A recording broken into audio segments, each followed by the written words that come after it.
American buffalo, a magnificent beast. It's featured on coins, state quarters, state seals, a U.S. Army general's insignia, and even the seal of the President of the United States. But it was nearly wiped off the face of the planet during the westward expansion of the 1800s. This is the story of the American buffalo. I am your host, and you're listening to a history podcast. Our national mammal is not the bald eagle or the American bison, but rather the American buffalo. The American buffalo, also known as the American bison, is one of 3 species of buffalo in the genus bison. But wait a minute, aren't buffalo actually African? Well, yes, but not these guys. The term buffalo actually comes from the French-Canadian term for bison, which they called buffalo. When William Clark encountered these animals during the Lewis and Clark expedition, he described them as buffalo. And when Lewis later reported his findings back to Congress, he used the term buffalo as well. As far as we know, no one corrected him, and the name stuck. So despite being relatives of the Cape buffalo and the water buffalo, these large mammals are American through and through.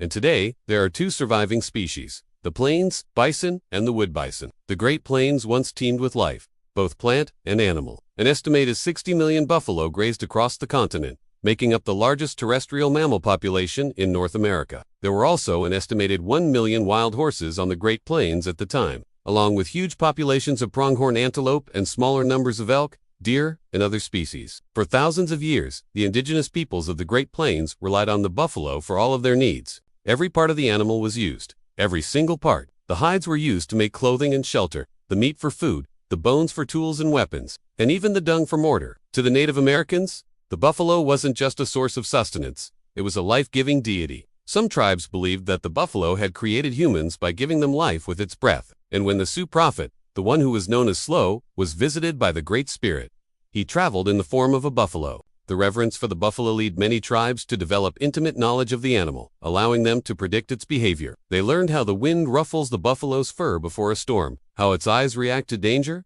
and even how to tell the sex of a buffalo by the shape of its head. In 1790, George Washington, who would later serve under General Custer at Little Bighorn, described the power of the buffalo. He said, "The immense herds of buffaloes, which spread in all directions like a dark cloud, with heads like a wall of iron, defended by sharp horns and strong as men, they charge furiously and trample everything beneath them." During the early 1800s, as more and more European settlers moved west, the bison became a symbol of the untamed frontier. One writer described the approach of a herd of buffalo as follows: like an avalanche or a thunderclap, it is sudden, terrible, irresistible. Away they go thundering over the plain, a close, compact mass of muscle and hide and horn and hoof. Man or beast, let him stand before them. They will batter him to atoms. If anyone wishes to see what thoroughbred horses can do, let him follow a herd of buffalo across the prairie. As the eastern states began to become fully settled and more developed, people sought adventure out west. Buffalo were symbols of the untamed wilderness, and the thrill of hunting these beasts appealed to many.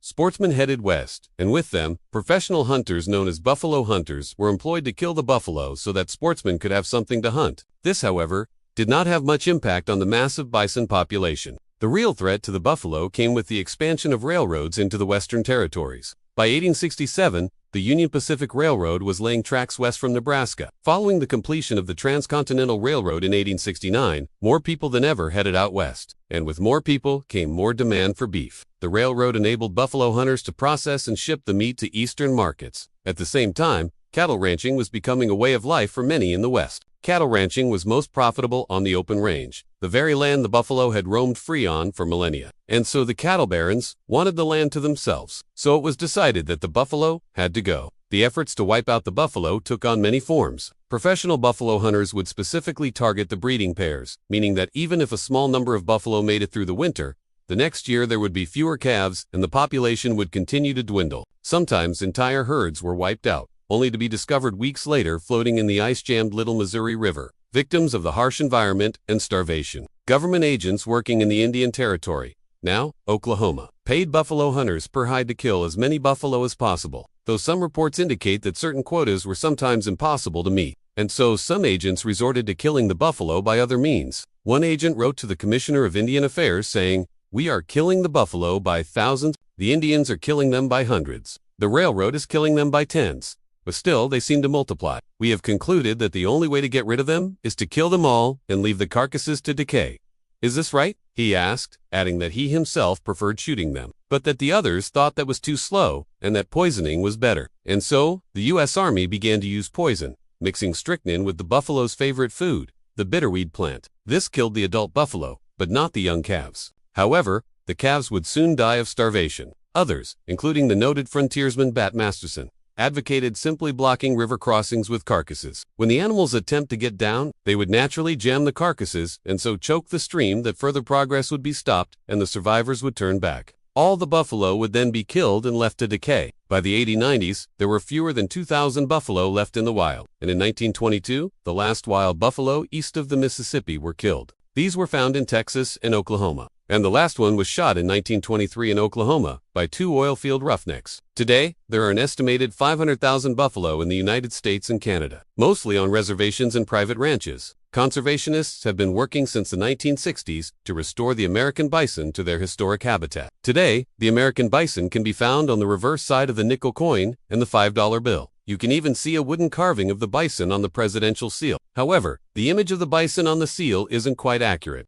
The President of the United States is actually not riding a bison, but rather an American wood bison, which is a different species entirely. The difference between the two types of bison can be seen in the shape of their heads. Wood bison have a more pronounced hump with a concave profile, whereas the American bison has a straight profile to its hump. The wood bison is also larger, weighing anywhere from 2,000 to 4,000 pounds, depending on the subspecies, with the American bison weighing around 2,000 pounds. And finally, the wood bison is native to Canada, whereas the American bison can be found in the northern U.S. as well. In 1888, Theodore Roosevelt carried an American bison on his ranch in North Dakota, perhaps in an effort to preserve the animal from total extinction. In fact, Roosevelt was so concerned about the fate of the buffalo that he kept a pair of bison on his ranch as a sort of Noah's Ark. When he traveled to Europe in 1899, he brought a few bison with him to show off to his friends. Maybe it was because of this fascination with the buffalo that when Roosevelt became president, the American bison became the first national mammal of the United States. It was also placed on the Great Seal of the President of the United States and the Presidential Standard.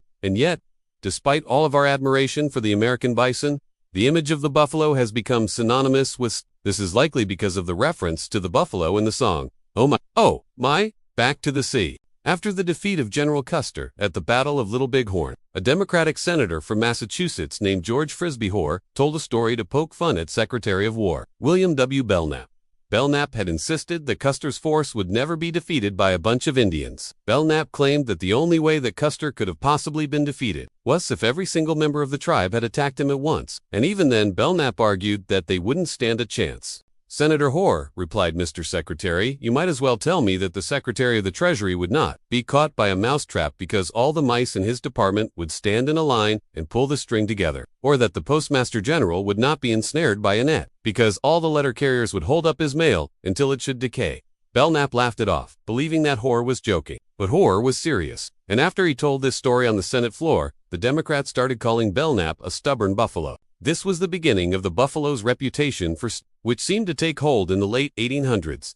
This reputation was further solidified in the 1910 book The Virginian, considered by many to be the first true Western novel. In the story, the main character, the Virginian, is hired to break a wild horse. After struggling with the horse for days, he is advised to ride a stubborn buffalo across the pasture to prove to the horse that it can be done. During the filming of the 1923 movie, The Covered Wagon, director James Cruise had second thoughts about having a live buffalo charge toward the camera. So instead, he used a wooden cutout, which ended up looking ridiculous. Eventually, he ordered a new scene to be filmed where a dead buffalo lay in front of the wagon train. Despite the bad special effects, the film was a success and became one of the highest-grossing movies of the silent film era. Today, the American buffalo continues to capture the imaginations of Americans everywhere. There are numerous statues of the buffalo throughout the United States, and it remains the official state mammal of several states. Yet, despite the buffalo's iconic status in American culture, there are few living American buffaloes today. This leaves us with a lesson in humility, reminding us that we humans are not invincible,